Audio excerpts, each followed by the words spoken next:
낙엽을 쓸며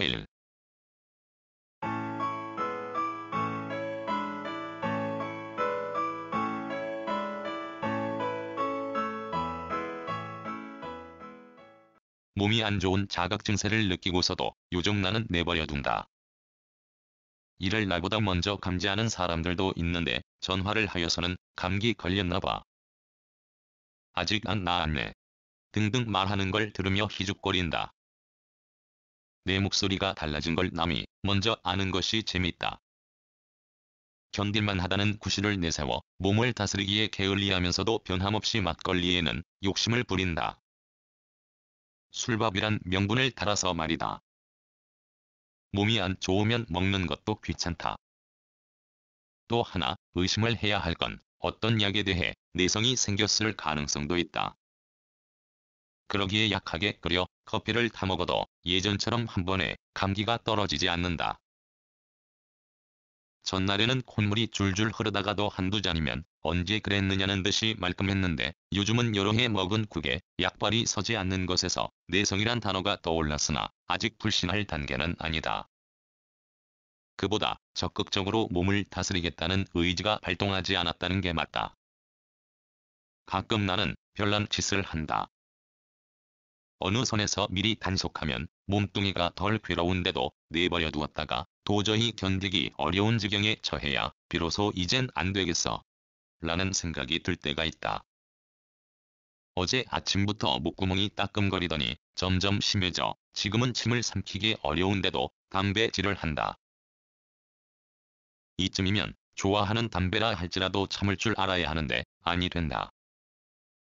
그보다 목구멍이 터져 피가 콸콸 솟을지라도 피울 건 피워야 한다는 똥고집이 앞선다. 오늘은 쉬는 날이다. 더 좋은 건 내일도 쉰다는 것이다.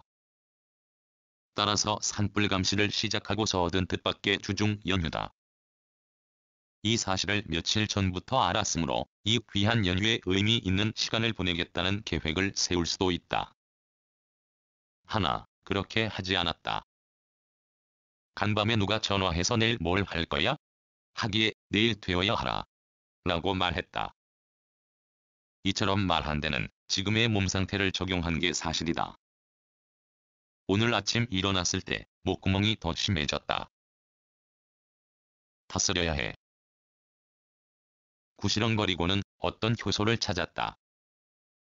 몸살을 동반한 감기와 인후 쪽을 다스리는 약 대신 대체를 찾은 것이다. 시커먼 꿀 같은 액체를 맑은 유리잔에 넣고 은근한 불로 달인 약초를 가미해 한 잔 마시고 목구멍에 약초 물을 뿌리자 따끔거린다. 이 정도면 내 몸 다스리기는 끝났다. 기다리면 된다. 몸 상태에 맞추기라도 하려는 양머리가 엉망이다. 잘못도 없이 어떤 놈에게 잔뜩 얻어터진 것 같다. 묵직한 머리를 식히려고 일거리를 찾았다. 겨울용 커튼으로 갈아치우고 걷어낸 걸 세탁기에 돌리고 밖에 나섰다. 사랑이 아가씨가 따라 나선다. 하우스 주변에 낙엽이 수북하게 쌓였다. 거의 굴참나무 잎이다.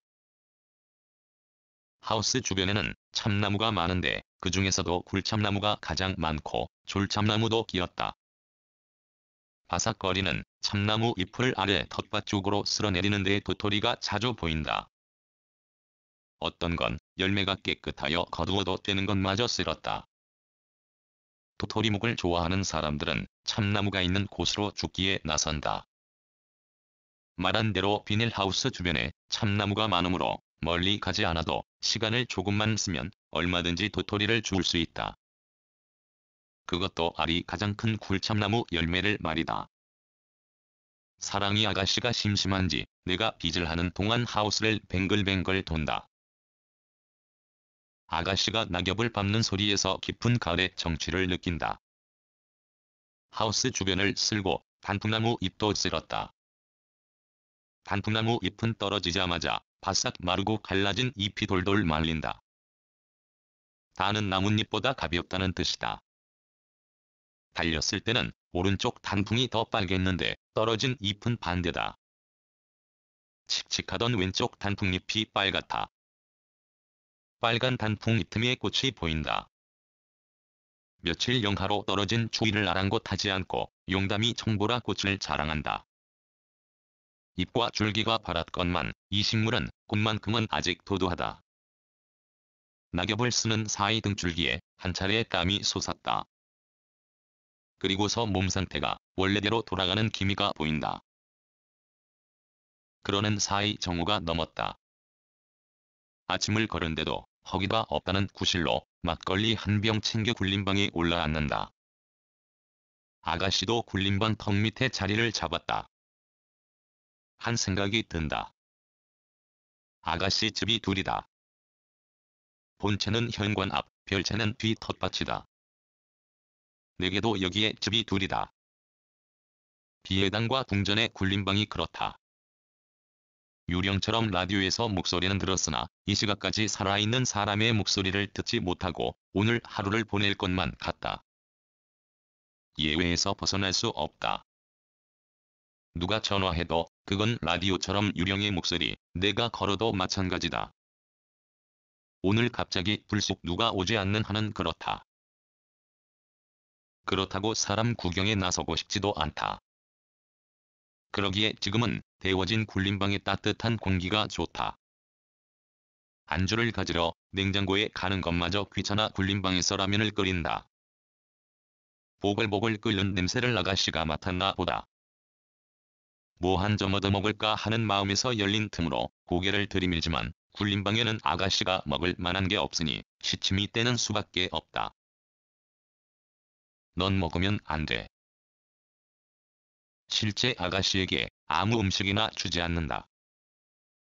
제밥이 간식으로 주는 건 생선뿐이다. 따라서 혼자 먹는 게 미안하단 생각에 사로잡히면 냉장고에서 이면수 한 토막 꺼내와 굴림방에서 구워 나누어 먹는 것도 괜찮을 것 같다. 핑계 같지만 내일까지 쉬는데도 내가 멀리 가지 못하는 건 몸 때문이 아니다. 몇 달간 아가씨는 나 동안 혼자 비해당에 있었다. 그렇다 보니 아가씨가 심하게 외로움을 타는 것 같은 느낌이 든다. 따로지만 오늘은 모처럼 온종일 아가씨와 비해당에서 함께하고 싶다. 낙엽을 쓸 때 아가씨가 은근히 내 곁에서 제 존재를 알린 것처럼 놀아주지 못하더라도 내가 곁에 있다는 걸 아가씨는 알 것이다. 그러기에 오늘은 아가씨의 뒷모습이 슬프지가 않다. 세상에 나의 아가씨 같은 사람도 있을 것이다. 이때 있는 것 같지 않고 없는가 하면 날 곁에 있는 그런 사람도 세상에는 분명히 있을 것이다. 아가씨처럼 벙어리가 아니어도 말없이 언제나 곁에 있는 사람이 있다면 그 사람이야말로 세상에서 가장 행복한 사람일 것이다. 내가 당신을 사랑할게. 내가 당신을 행복하게 할게. 어쩌고 저쩌고 하지 않고 오늘은 집을 비우지 않을 것이란 걸 아가씨가 알아차렸는지 마치 죽은 것처럼 옆으로 드러누워 낮잠을 잔다. 저 단잠을 깨우지 않으려면 부스럭거리지 말아야 할 것 같다. 함께 하고서 저렇듯 편한 자세로 자는 아가씨를 본 적이 없다. 사랑아. 꿈에서 백맛 한왕자님과 행복하게 보내. 2013년 11월 15일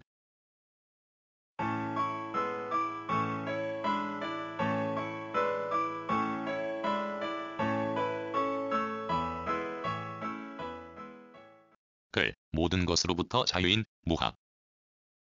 낭독, 글 읽어주는 강지식. 들어주셔서 고맙습니다.